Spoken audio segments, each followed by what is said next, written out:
மீனராசிக்காரர்களுக்கு 4, 5, 6, 7ஆம் இடங்கள்ல சந்திரன் இருக்கிறார்.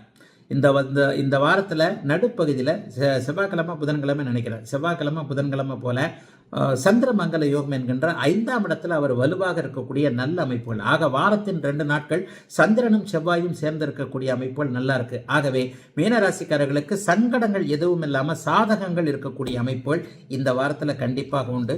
கணவன் மனைவி உறவு கடைசி வார கடைசியில் நல்லா இருக்கும். இது வரைக்கும் ஒருவருக்கு ஒருவர் அப்படியே முறைச்சிக்கிட்டு இருந்த நிலைமை, அல்லது கணவனுக்கு நல்லா இல்லை, பொருளாதார பிரச்சனைகள், கணவனுக்கு வேலை சரியில்லை, கணவனுடைய போக்கு சரியில்லை, மனைவியுடைய அமைப்புகள், மனைவிக்கு உடல்நிலை சரியில்லை, மனைவிக்கு வேலை அமைப்புகள் சரியில்லை என்பது மாதிரியான குழப்பங்களில் இருந்து வந்து கொண்டிருந்த அப்படியே மீனராசிக்காரர்களுக்கு அவைகள் தீரக்கூடிய அமைப்புகள் இப்போது உண்டு.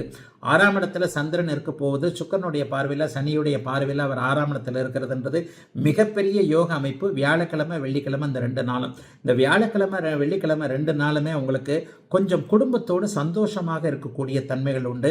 யாராவது ஒரு எதிர்ப்புகள் தெரிவித்தவர்கள் நம்மளை தான் கண்டிஸ்டியாக நிறைய பேர் பார்த்துக்கிட்டு இருக்காங்களே, இதாச்சு அதாச்சுன்னு சொல்லவங்க ஜெயிக்கவே முடியாது என்கின்ற எண்ணத்தில் இருக்கக்கூடியவர்கள் அனைவரையுமே ஈஸியாக சுலபமாக அவர்களை வழிக்கு கொண்டு வரக்கூடிய அமைப்புகள், ஜெயிக்கக்கூடிய அமைப்புகள்லாம் இப்போது மீனராசிக்காரர்களுக்கு உண்டு. இந்த வாரத்தில் பெரிய சோதனைகள் எதுவும் இருக்காது.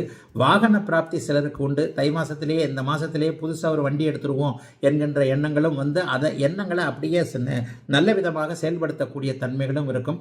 ஆகவே அப்படியே மீனராசிக்காரர்களுக்கு பெரிய கஷ்ட நஷ்டங்கள் எதுவும் இல்லாமல் எதையும் சுலபமாக சமாளிக்கக்கூடிய வகையில் வயதிற்கு ஏற்றாற் போல நல்லவைகள் மட்டுமே நடக்கக்கூடிய அமைப்பு. சில விதமான புதிய ஒரு எக்ஸ்பெரிமெண்டலை நீங்கள் பரிசோதித்து பார்த்து அதன் மூலமாக நன்மைகள் நடக்கக்கூடிய அமைப்பு. சில சோதனை முயற்சிகளை நீங்கள் செய்து பார்த்து அந்த சோதனை முயற்சிகள் சக்சஸ் ஆகக்கூடிய நல்ல வாரமாக அமைஞ்சிருக்குதுங்க. இந்த ஜனவரி 13ஆம் தேதியிலிருந்து 19ஆம் தேதியிலான அருமையான யோக நல்ல வாரம்.